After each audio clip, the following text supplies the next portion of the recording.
Welcome to BWI Live. I'm Thomas Frank Carr. Our experts are here to do a whole bunch of things today. We're going to do a little bit of talking about Penn State, but really everyone wants to talk about Illinois.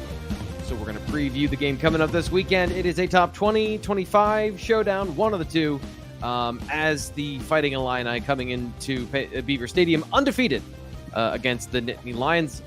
We've got our experts here to talk about that. Of course, James Franklin's press conference was yesterday. We have our James Franklin whisperer and Nate Bauer, who's going to read between the lines for us. And of course, your questions at the end of the show. We have a lot of questions in the mailbag preloaded, and we'll get to as many as we possibly can at the end of the show. So throw yours in now, and we'll get to them throughout as we have our discussion about Penn State football. Sean Fitz, welcome to the show. How are you doing today? I'm fantastic. Thank you for having me again on Tuesday. Thanks to everybody joining us in the chat. And I'm great. Coming off the win against Kent State, there's some to talk about. I think we're going to dial back the Kent State talk, maybe talk some young guys, but we're forward focused here on Blue White Illustrated. So we're going to focus on Illinois, focus on recruiting, just focus on everything that's going in that direction. And of course, Nate Bauer, we've got something great going on. The first thing I should have mentioned is our sale for the big game. So tell everyone about what they can get right now from Blue White Illustrated. Half off your yearly subscription with promo code WEARE. I think they plug it in for you. It's very easy. Just go to the site, get yourself a username. If your username or if your subscription lapsed, right, you have every opportunity to join us for the next year for half off, which I think comes out to $59.99. So it is a perfect time. These don't last forever. So in advance of this game, it's a good time. It's a great time. In fact, little plug. Some basketball coverage as well for the niche audience that has been waiting very patiently for Penn State hoops coverage. Have a little bit of buzz for you guys as preseason practice started yesterday. I always love some Nate Bauer buzz. One quick question, Fitz. How much did you pay for NCAA 25 or for college football 25? Is it less than a subscription for a year to Blue White Illustrated? Because it feels like from a value perspective, it's hard to beat Blue White Illustrated from that. Yeah, it was actually more for the game. And trust me, I've used Blue White Illustrated much more than I've used the game. I haven't turned it on for a couple of weeks now. So, and that's probably something I should address here. But no, you get daily use out of this. You can access it from your phone, access it from your iPad, access it from everywhere. You can get the smiling face of Nate Bauer in your in-game threads. It's everything you want and more. Yelling at people, just unloading. Let's go. And here's the thing. We update the roster for you. We have a weekly depth chart, so you don't even have to worry about that. You don't have to buy an update to the roster. Fitz, there are some updates to Penn State's roster for the class of 2025, which we need to get to now in Fitz's recruiting update.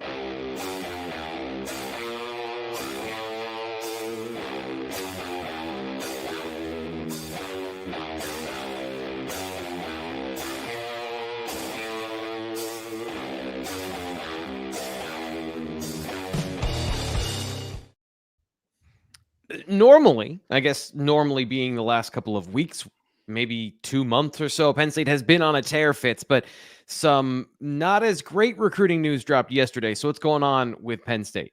Easter egg in that intro that you gave me. There was a player there not committed to Penn State. I just wrote an update on him in the class of 2025. Check it out on BlueIllustrated.com. But we will talk about Antonio Branch, the safety from Miami, has flipped to Colorado.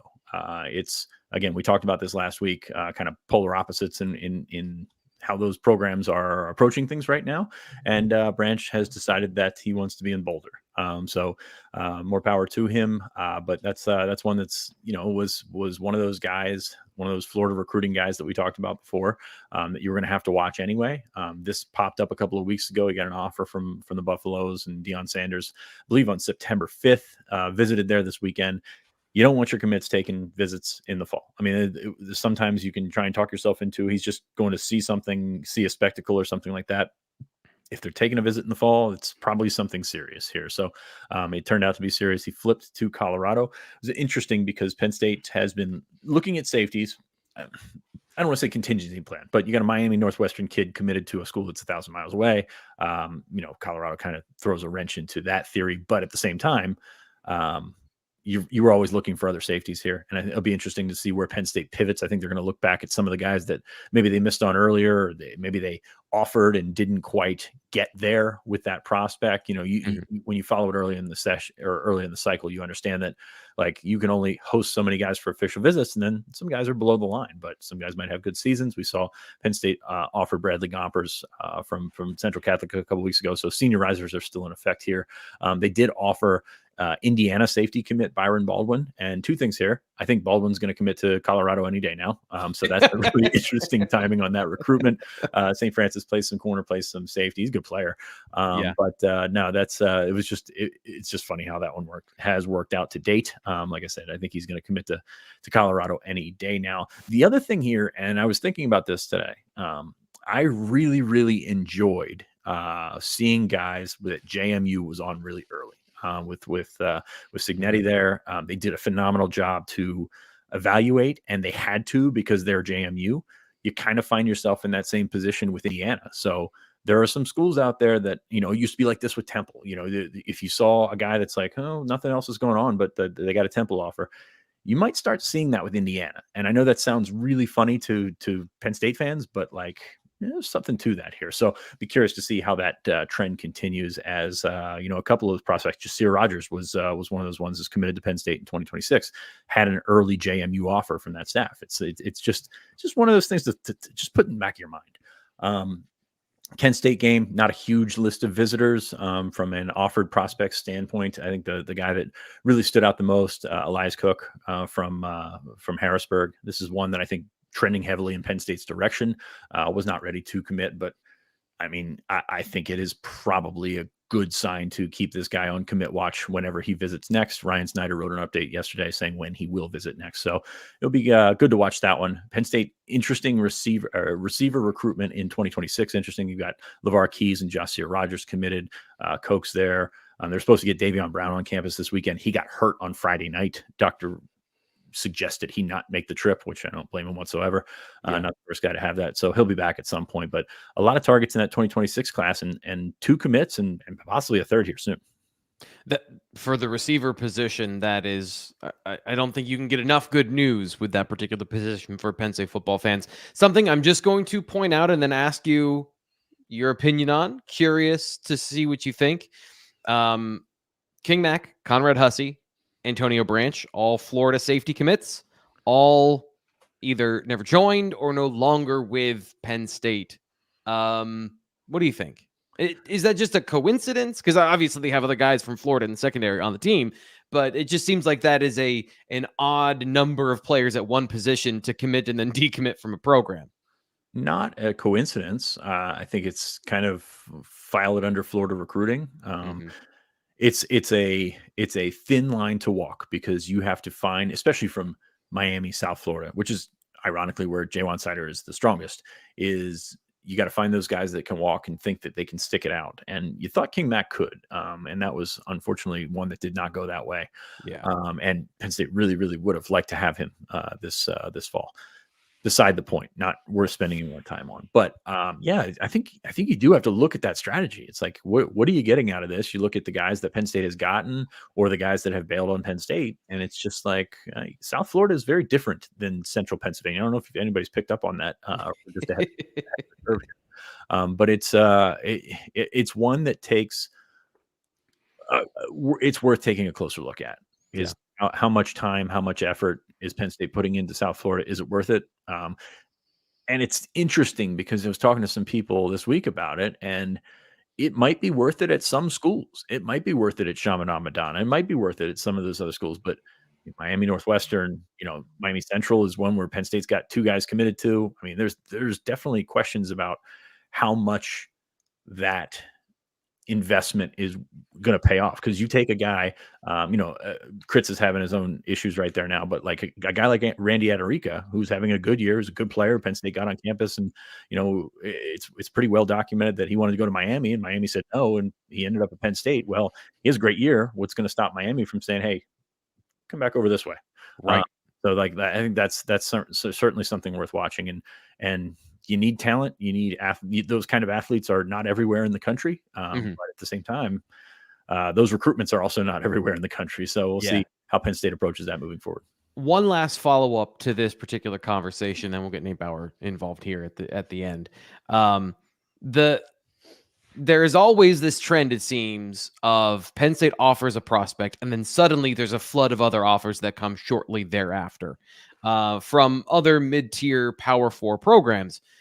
I'm just curious, with Anthony Poindexter's track record of finding safeties that are not just big, but athletic and turn into, I think, real prospects, really good NFL-level prospects. Is there also a little bit of, okay, he's identified these guys, and then other schools that maybe have a little more punching power watch those evaluations and then attack later? Is that maybe a part of the conversation here, or is that digging a little too deep? I mean, I think Penn State's one of the top evaluation staffs in the country. I'm not limiting this to Anthony Poindexter. I think that you see that everywhere. You see a flood of offers after Penn State comes in. I just was looking at some prospects, and it's no coincidence that you look at Matt Zollers, who's obviously committed to Missouri, missing the season, but Penn State was his first like big offer, and then all of a sudden it's like, oh, this guy might be the number one quarterback in the country per on 3, which I think is a little bit high, but whatever.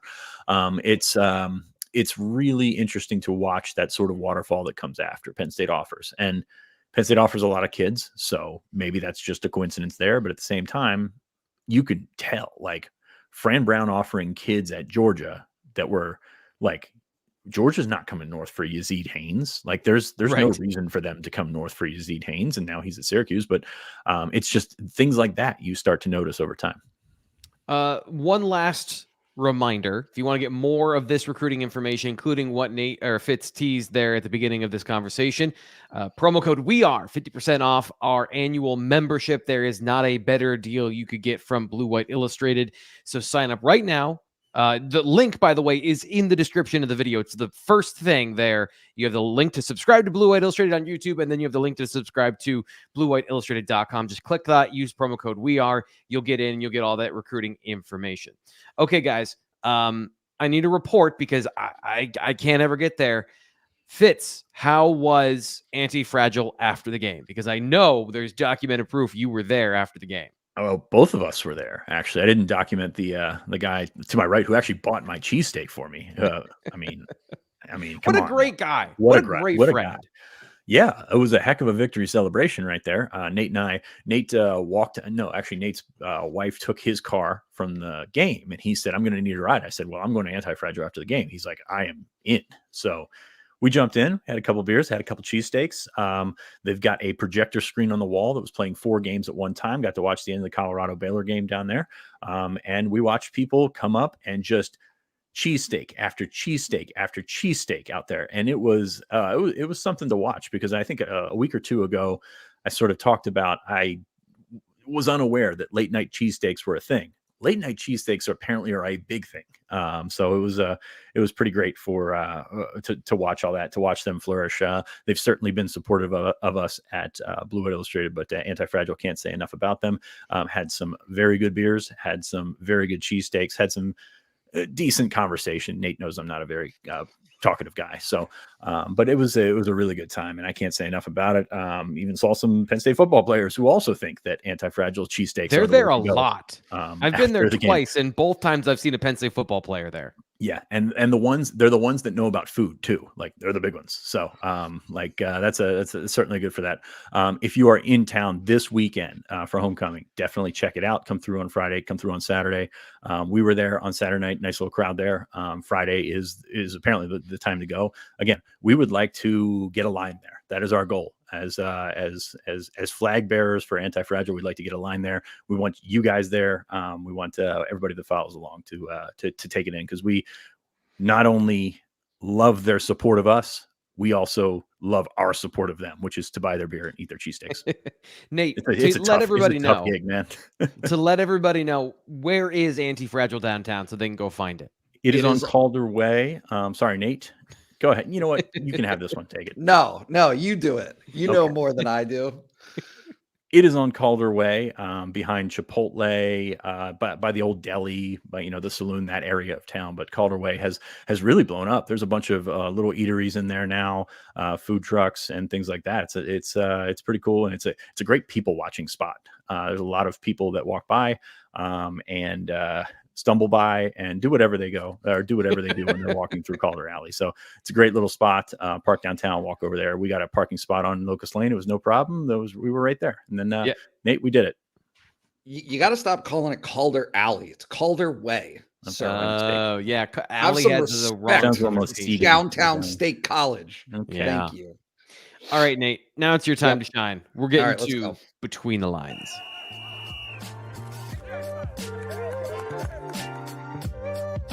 They have both gotten reps with runs. Nate, I'm going to derail you one more time because Like an Auto Styling comes in and says, just started the video, so way behind, but just subscribe to BWI and love it so far. What y'all are looking forward to learning the most about the team this Saturday? Nate, what are you most looking forward to learn about the team this Saturday? Yeah, look, I think that there's a solid argument of understanding how they translate to a Big Ten opponent that has some wins under its belt, probably feels pretty good about itself, right? Illinois feels good about itself. I just think that, look, can I just spoil the plot here? I'm picking a Penn State win, and I think I'm going to pick Penn State by a decent amount of points because I don't think Illinois, while achieving wins, yes, and good for them. That's have shown some mettle from that team. The talent doesn't pop to me when looking at them, and so I think that questions about Penn State right now are related to the past two opponents and not to the first opponent that Penn State played. Right? I think. It just feels to me like collectively, subconsciously, everyone is ignoring that Penn State went into West Virginia and controlled that game, right? So Penn State has done this. Penn State has put up points. Penn State had, right? All of the things that everyone was waiting to kind of watch and see about this Penn State team, Penn State has done. And so at home, in front of that crowd, I don't see a lot of objective reasons to think that Penn State is going to struggle. But, we'll see. A follow-up question, and you're the person to ask this one to as well. David Bortner says, Abdul at linebacker this week? I don't think so. It has been presented, or at least I've come to understand it as truly a break glass in case of emergency type of situation. And while there are probably some fringe benefits to it, I think that he is much more needed. Legitimately, people kind of look at the defensive end depth and say to themselves, "Oh, well, you can spare not having Abdul," but they really can't. They can't. At that position, you need him because he's the difference maker, and he makes more of a difference as a defensive end than he does as a linebacker. Yeah. So you got to keep him there, and you got to run through those waves and count on the dividends that provides for you defensively. The chat is hot today. A lot of people have a lot of thoughts and opinions, so we'll get to some of our conversations here in a second. I might even replay the graphic for the intro of this James Franklin conversation, but Eric throws this question in here for you, Fitz. Any idea how kids from small public schools are getting on the radar and getting offers? Matt Sieg, Yvonne Kamaju are some of the guys he mentions. Is coaching relationships, or are these guys showing up at camps and being spectacular? Film, how does this work for guys that aren't at a St. Francis or some of these big schools we know? Yeah, Sieg and Rojas were both guys that came and camped and did extremely well in terms of testing, and also the size is worth mentioning. Like, these are bigger kids. I mean, Sieg doesn't look big, but he's, I think, over 6 foot as a safety. That's great. Rojas, of course, 6'2", and he can run. So Kamaju's a little bit different. He didn't pop on the radar until, I believe, January or February. So in terms of how he how that kind of exploded, I'm not sure. His junior tape was fantastic. I thought just like from an explosive standpoint, like from a here's a ball of clay on a table standpoint, more so than like he was a great player. Now he put up decent stats, but then I think he got to some places. 35-inch arms will do that. Big hands will do that. Things like that will get you on the radar faster. I suffice to say, it's harder to get noticed at a school like that. But like if you have the appropriate numbers, it certainly makes it easier. Like Matt Sieg ran a 4.4 last summer, and I think it took like 2 or 3 game tapes and Penn State offered. Rojas was a guy that I think was a wide receiver at first. And, he just ran so well, moved so well at that size that Penn State was willing to make him a primary target. And credit to Ryan Snyder for sniffing that one out early, a primary target, even at a position that he really didn't play all that much because he was a running back, a receiver, he was defensive end, right? He was just like all over the place. So like 5 snaps off ball in one game that I saw. Yeah. he was everything but a linebacker at Fairfax. Yeah, absolutely. So I don't think there is a secret sauce here. Again, and I hate like putting it like this because it cuts out a ton of players, a ton of prospects, but it's a big man's game. Like you've got to have the appropriate size. And if you don't, everybody roots for the little guy, and that's fantastic. But the little guy doesn't often be the one that ends up with that scholarship. So that's it's an unfortunate downside, even though, it is part of the reality here. Yeah. And I was going to say, when you were talking about Yvonne Kamaju, and there are certain traits that nothing is an automatic take, but when you have the frame, 35-inch arms, you can project a guy growing to be 290 and being lean. It's hard to say no to some of those things, especially when, as the player gets better and you see some of the other traits start to develop. It's there's a reason that the NFL collects this data and colleges collect this data because it's very important to football. Nate, let's talk about something that James Franklin was asked twice about yesterday, and that was Penn State defensive coordinator Tom Allen moving to the press box. Don't like to say permanent, don't like to say forever, don't like to say always, but thought it went well.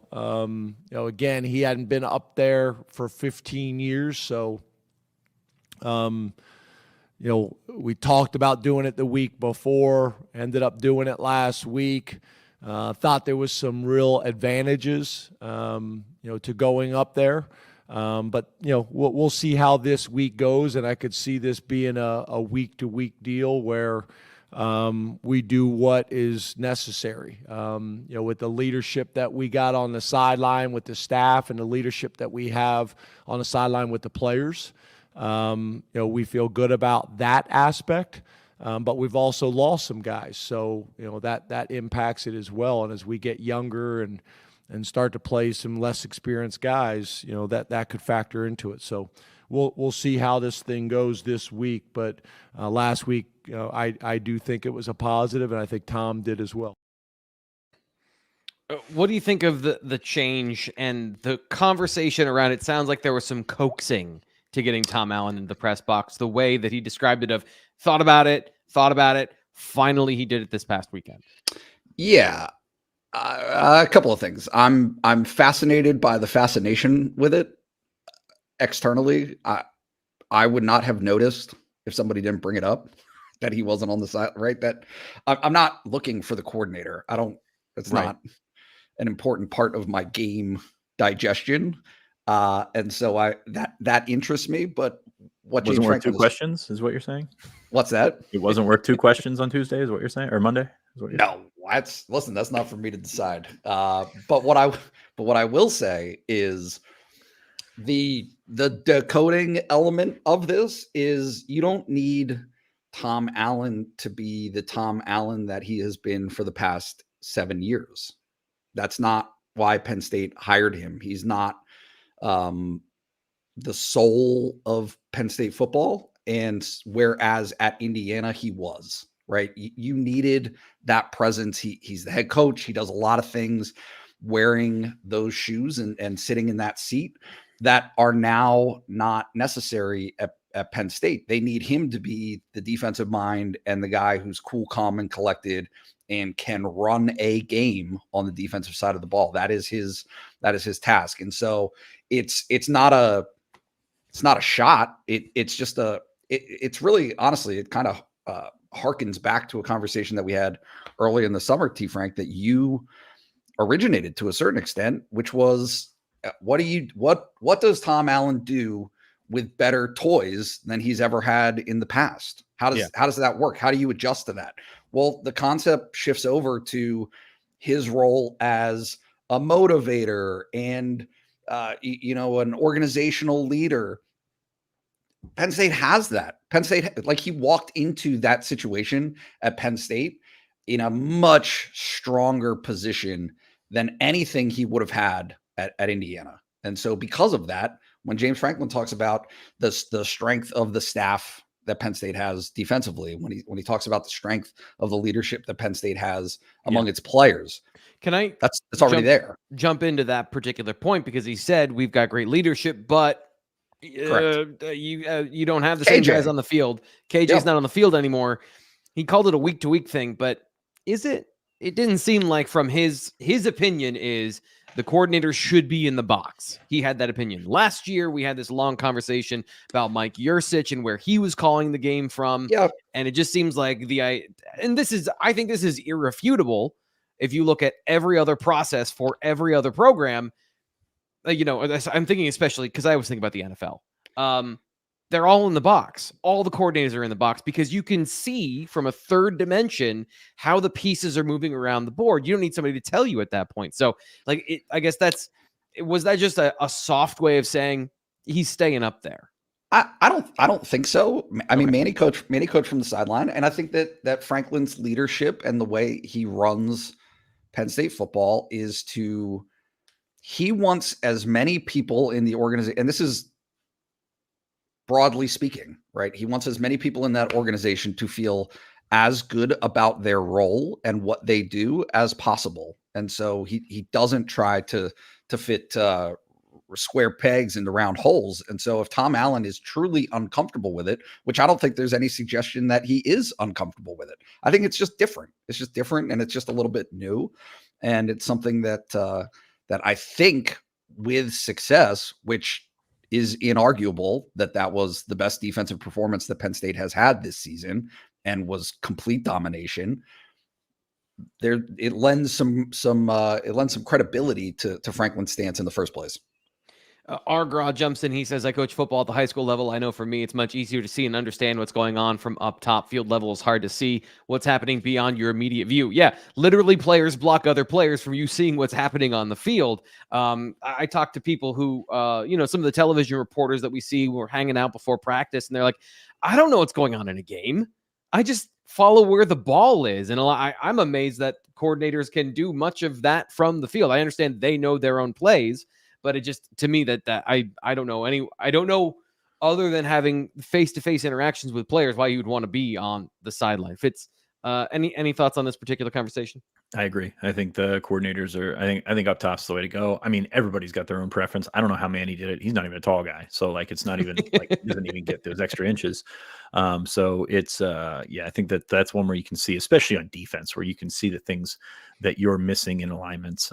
I don't know. It's a tough argument, but I am not a highly paid coordinator of a Division I highly touted program. So I'll let them make that decision. Not yet. Still early in your career, Fitz. This one, we're going to get into James Franklin's comments about the wide receivers. Yeah, I've been pleased with the step that we've taken. I'm kind of surprised that Chris and Greg haven't kind of come to me and showed me a ton of articles about our wide receivers and the steps that they have taken and what Marcus and those guys have done. Because there sure was a bunch of articles when they didn't play up to people's thoughts and standards. But overall, I've been pleased with what they've been able to do. We got to continue to build it. Nate, unpack this one for me. Obviously, it is what it is in terms of he wants his receivers to get the love they deserve. But up until last week, Liam Clifford didn't have a catch.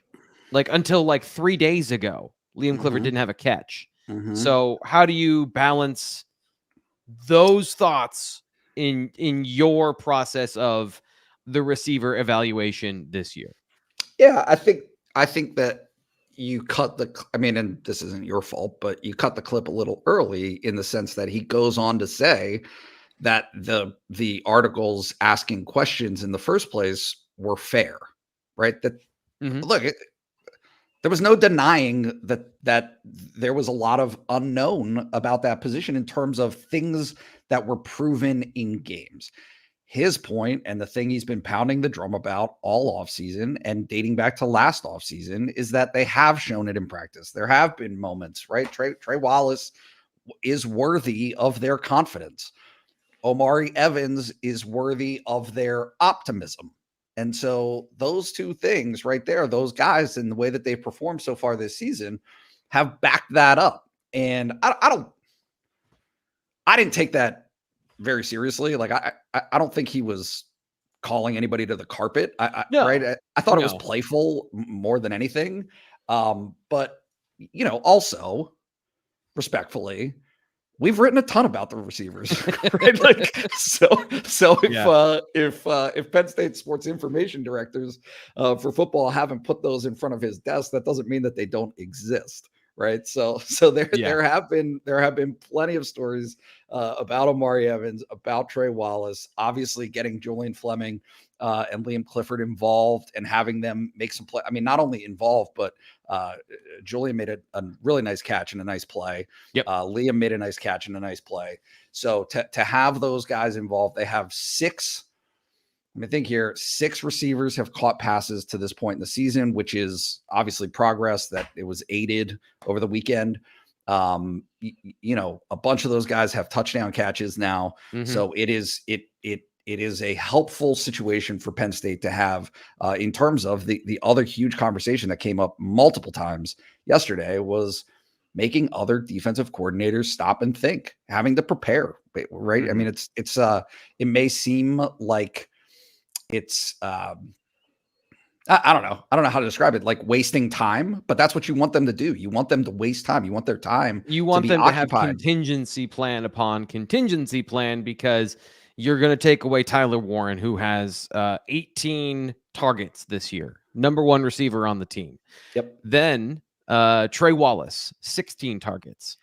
Nate, this whole conversation, from the way I phrased the question all the way to playing James Franklin's press conference clip, all the way to your answer coming to you first, was just an elaborate setup.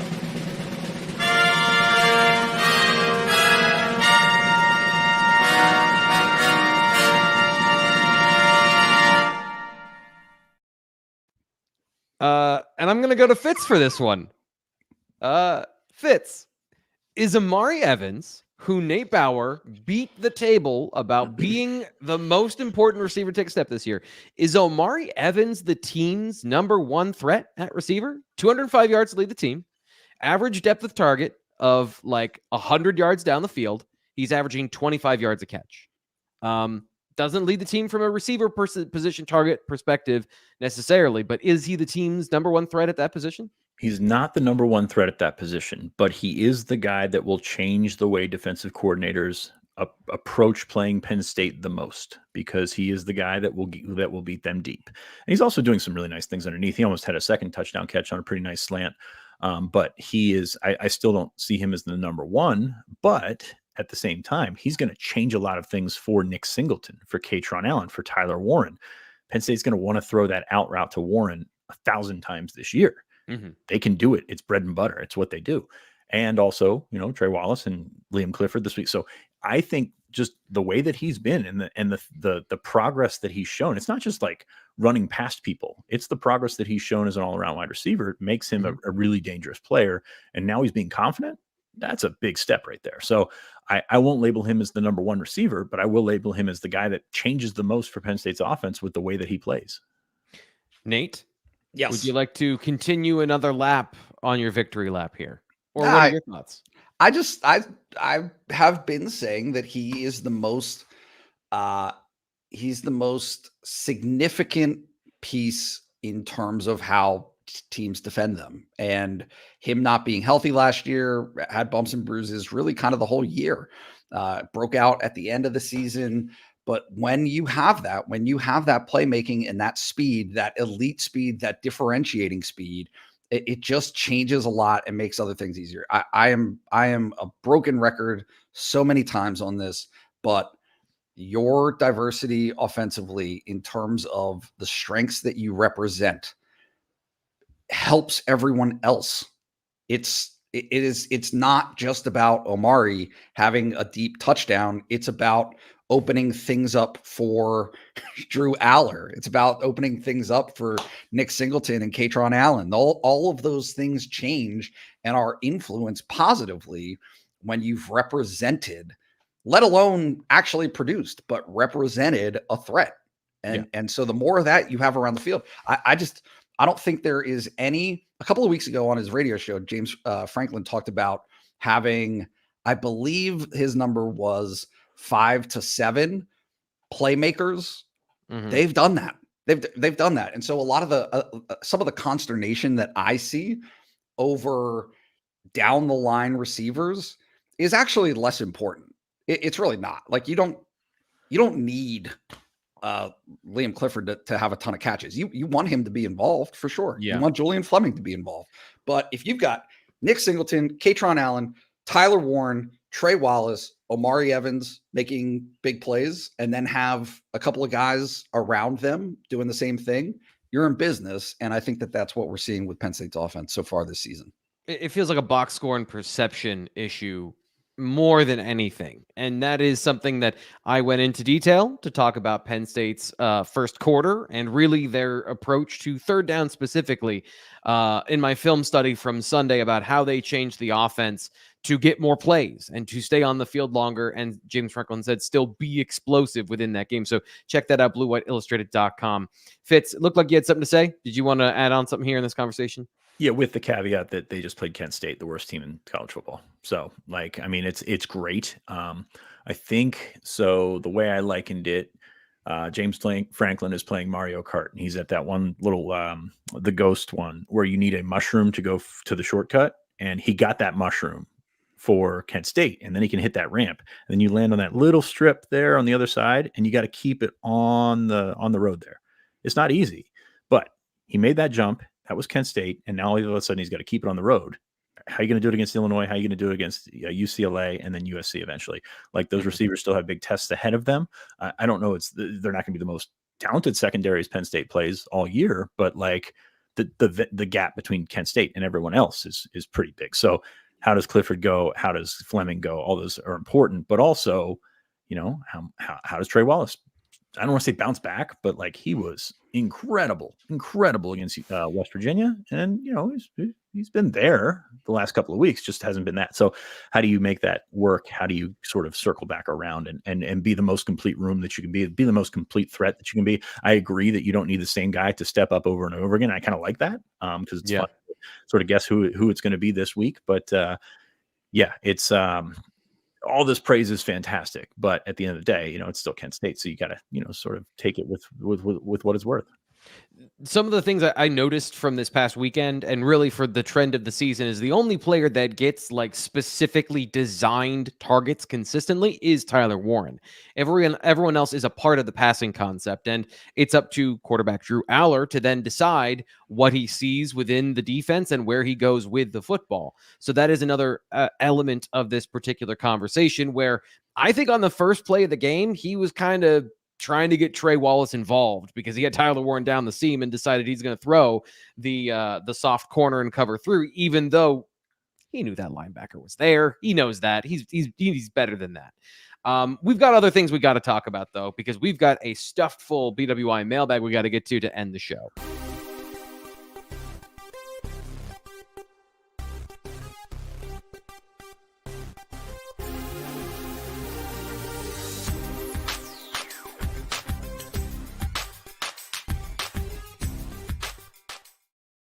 Fitz, I'm going to come back to you for this one. Jaylen Harvey is the topic of our first question. Can you talk about Jaylen Harvey and his progress, how it's been? He popped to me watching the game even over Max Granville, saying not a shot at Max. He's been great, but Jaylen Harvey had Jay's attention. I always appreciate everyone who donates to the channel, and we'll always answer your questions as long as they make sense and I know what you're talking about and they're respectful here on the show.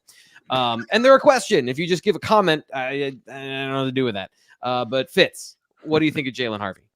Yeah, I thought Harvey looked good. I thought Harvey and Granville looked good. I think Harvey, you look at, he's obviously more ready to step in there if they need him for some extended stats, or excuse me, some extended snaps. He's a little ball of muscle. The thing that I will caution here, he played 9 snaps, Granville played 13. So like, it's not a full body of work. You liked some of the flashing that you saw from them. You love the play that Max Granville made, but then again, you go back to it and he wasn't blocked. So it's like, Yep.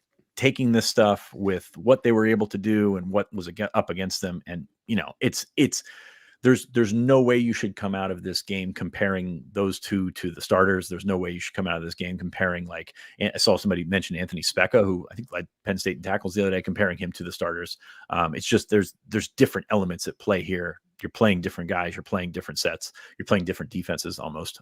So yes, I liked what I saw from those guys. I will say, I think, and I wrote this a couple of months ago, those are 2 guys that you can get one of those 8-game red shirts out of if you need it. Now, they both played in the same game, so kind of, I guess it's down to a 6-game red shirt now.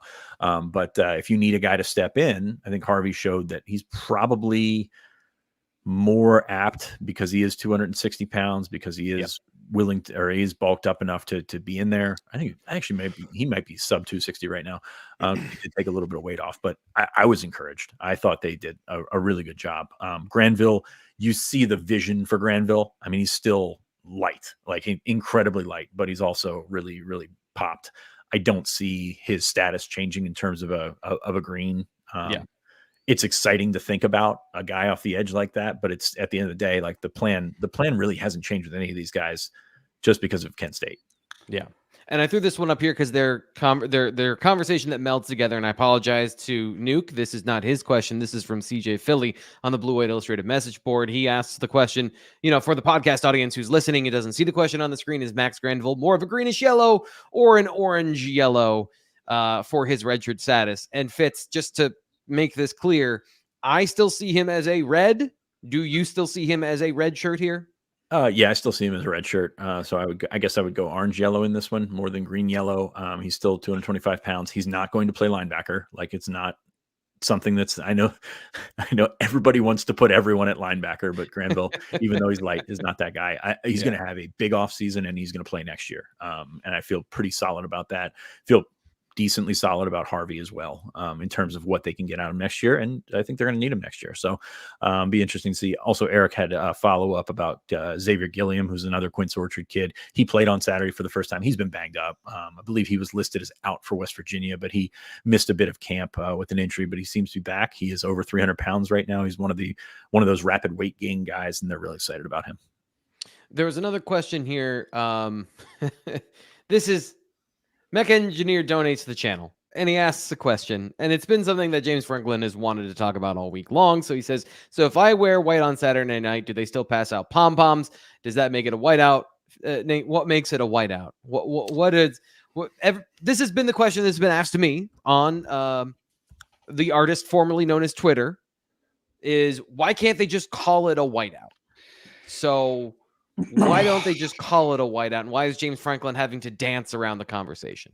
Because the game theme is homecoming and generations of greatness, and it's on the poster.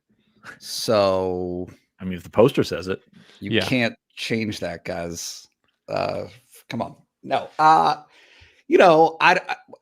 My thought was, and this is actually the first time that I'm looking at this, I thought they were doing a helmet stripe or a stripe out or something game themed like that. So I don't have a reason for you why it can't be an impromptu whiteout.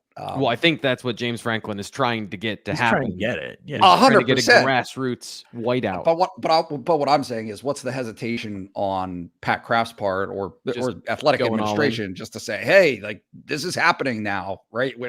Whatever seat you're sitting in, you should be wearing white to this game. So I don't, you got me. I'm not exactly sure. I don't know how it impact right there. Look, let's be honest here. There's always a money component to this. There's always a right. Is it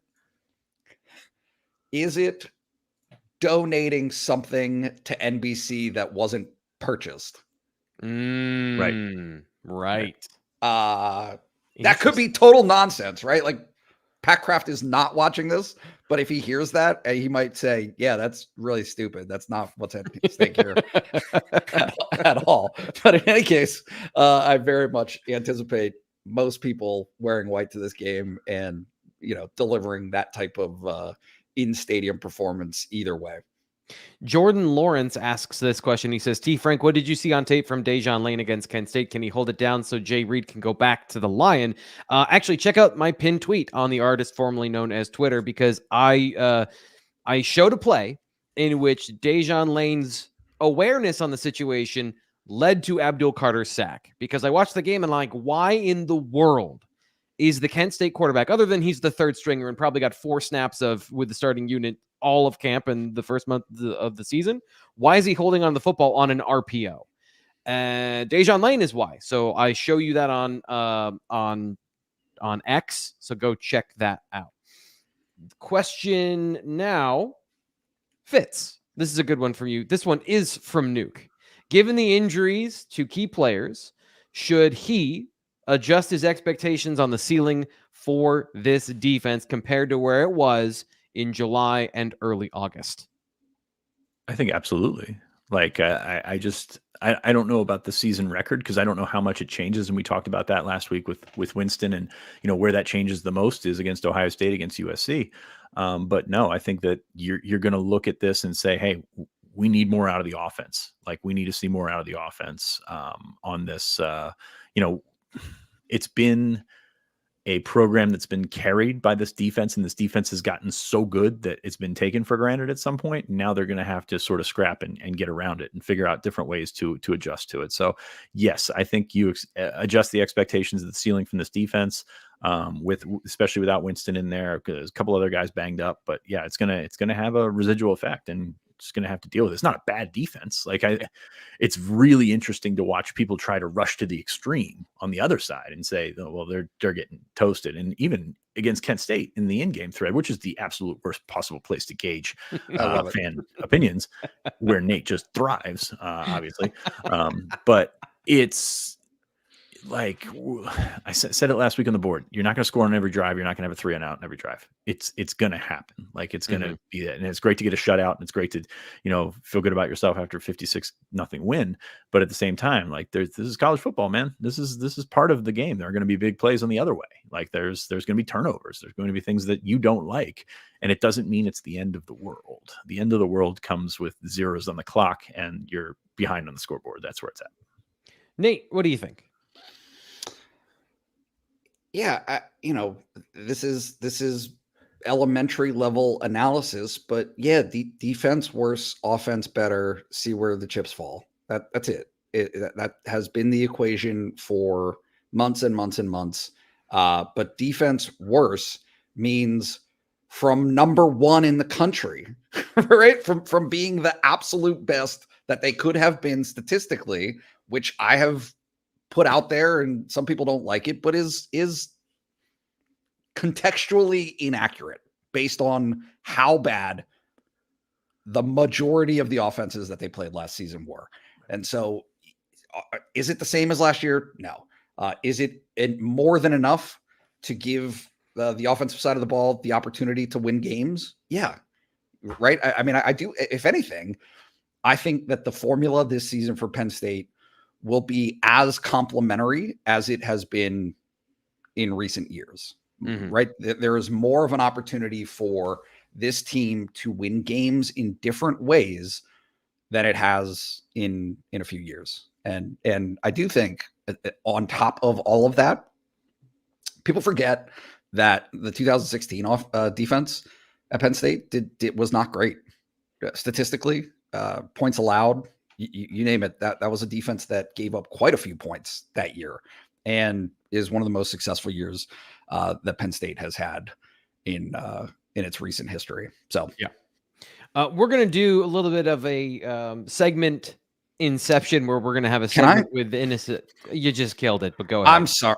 You just ruined it. Kobe King is fine. There's a lot of people asking, and I may have started this. So yeah, if it's I all did, your fault. It is. If Okay. I did, This is very important for us to fix. So yes, go for it. This is Omari revisited. Yes. Yeah, a little bit. Kobe King is fine. I didn't see him playing for a little while. So, but I went back. I watched the tape. There was nothing unusual about. He got rocked. The reason that I thought something was up with Kobe King is because if you go back and watch that hit that he took, which nobody in the press box understood what they were reviewing for targeting. That was the targeting. Is Kobe King got absolutely decleated, but he popped right back up and he played the rest of the series. He played the next series, took a series off for Tyler Elsdon, played the next series after that, and then the final series was Tamir Robinson as a Mike linebacker, playing dime for the whole series. Very good. I'm learning. So let me reset. We have so much to get to today that we're not going to get to everything, but I want to do a subsection of the mailbag that was actually a segment I wanted to do earlier, which is a preview, a first look of Penn State and Illinois coming up this weekend. And the great thing is we've got some super smart fans like this, the Blue White Illustrated fans, the ones that get it, they get it. And so we've got a question here from Poncho570. He says, how does this matchup in Illinois compare to last year's from an overall perspective, Fitz? Do you think, how do you see this matchup from Illinois' improvement to Penn State's progression? Where do you see the strengths and weaknesses of the overall teams heading into this matchup this weekend? First and foremost, I look at Illinois defense and I do not see an absolute monster of a game wrecker in Newton. Right. That's a big deal. And I will spin this on its head. I think maybe Zane Durant could be that guy on Saturday night. Illinois' interior offensive line is not great. Zane Durant has been great. The numbers maybe don't match it, but I know T. Frank, you've talked about this before. He's been really good. So I'm very curious to see that happen. They're not letting Luke Altmaier throw over the middle, which is a great decision for them, especially based on last year's matchup with Penn State.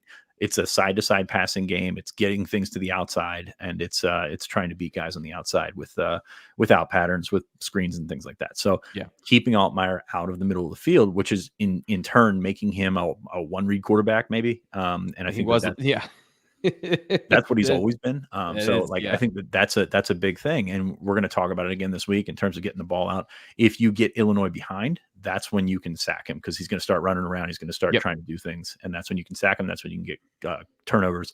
But yes, they do not throw the ball over the middle. Spread HD type stuff out here, just the out patterns. And it was successful against Nebraska, who, with all due respect to the wins for Illinois, Kansas and Nebraska did a very good job pissing those games away. That was really obvious when you went back and looked at it. So that's an interesting data point for me. But yeah, that's kind of the scoop that I have on this year. And for the love of God, I ended the show last week or whenever it was I was on last. It's not the 2001 Illinois team. They have a running game. It's nothing close to Chase Brown, who looked pretty good last night at Monday night in a loss to Washington. It's not a team that's going to run for 350 yards or whatever it was that time. So I think you got to get that out of your head. I've seen it so many times. It's like, hey, you got to have a good run defense. I think the matchups are favorable for Penn State on the interior, and I think that Illinois' run game is not what Penn State fans have planted in their head for a team coached by Brett Bielema. Want to add in here, Chad asked this in the chat earlier in the show, and Fitz did a great job of breaking these things down. The other thing is Luke Altmaier is not throwing the football when he is unsure. So there's plays where there's an NFL open player where he has a deep crosser, and if he just throws the ball, just throw the football, there's a completion there. But that's not who Luke Altmaier is. He is hey, I know what this coverage is. I'm going to throw to the soft corner. Hey, I know what this coverage is. He has good chemistry with his receivers, who are some good football players. I think that's a matchup that they can fight with Penn State in that particular area. And if you give him the picture pre-snap and don't change it and say, hey, we're playing man coverage, they can back shoulder you. So there are some areas where they can make some plays, and that's where he's making his plays right now. His deep ball, the vertical ball on the sideline to those receivers has been very good. And that's the area where you look at the metrics, you look at the numbers, you look at the highlights. That's why everyone is so high on Luke Altmaier. But when you challenge him. He does not hold up the same way that Drew Aller has so far this year. And I know that there's a conversation about all of these things, PFF grade, blah, blah, blah, the perception, the stats, the numbers, all these things. The function of the play is way better. I like what I'm seeing from Aller more than I do Altmaier from the holistic sense. But it's worth noting Altmaier has taken steps. Like, he is a better quarterback than he was last year, and he can hurt you in certain ways. I don't think he can hurt you all over the place, but he can certainly hurt you in certain ways. And maybe he'll come out and have the game of his life, like we saw the Bowling Green quarterback a couple of weeks ago have the first half of all first half. So you got to avoid that, obviously, for Penn State. But yeah, that's the thing. You lock down the perimeter, and you use those interior guys and shut down the run, slant, and do all that kind of stuff. And I think you'll be okay. Let's go to this question. It's kind of the same question, and we have answered it a little bit, but I want to give PSU Party his time in the sun to shine. He says, what do you think the biggest mismatch we have this weekend, meaning Penn State, both to the advantage or to the disadvantage from what you guys have seen? Nate, I know you were doing your own reconnaissance of Illinois yesterday. When you feel very confident that Penn State is going to win this game by a strong margin, what are the things you saw that made you feel that way, that you think Penn State has such a strong advantage?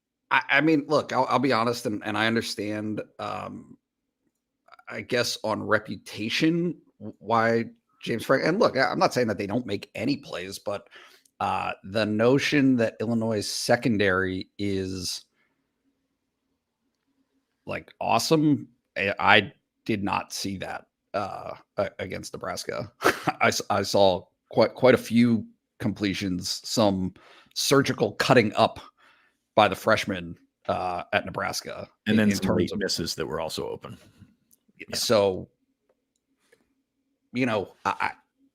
does Penn State's do like? Yeah, I get the table setting of Penn State's receivers still needing to do more and proving and all of that stuff. But again, that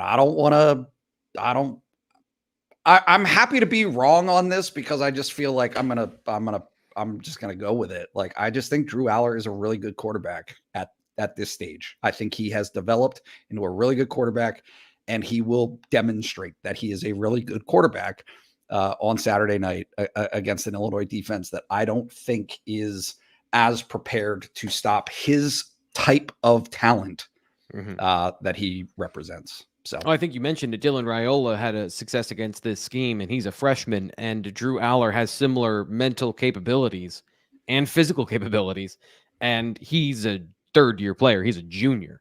So I guess on the other side, Fitz, where's the disadvantage? Where do you think that Illinois can challenge Penn State? I think all of us, spoiler alert, we all think Penn State is the favorite in this game, and I would assume, not to speak for you, Fitz, but I assume you think Penn State's going to win this game. But where can Illinois challenge them from a maybe make it a game for a little bit, or make it a game overall?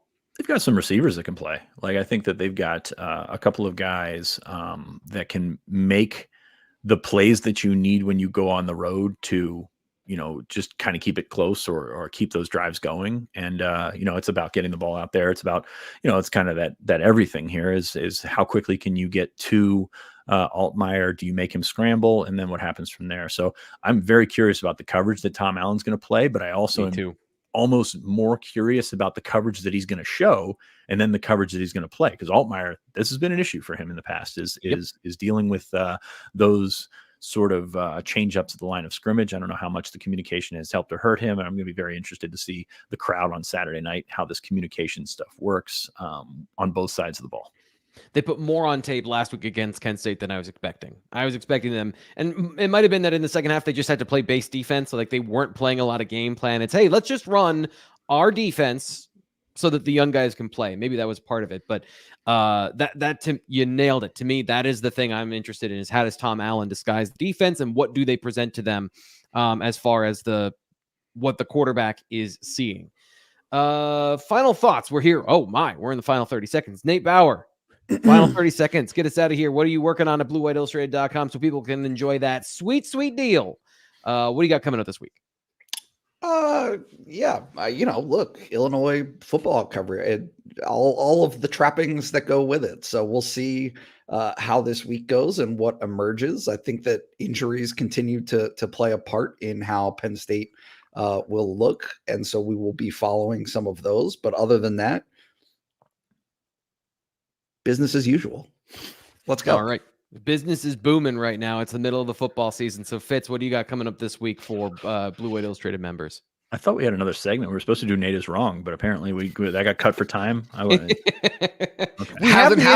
We have the intro, though. I have made an intro for Nate is wrong. So when it happens, we will play it.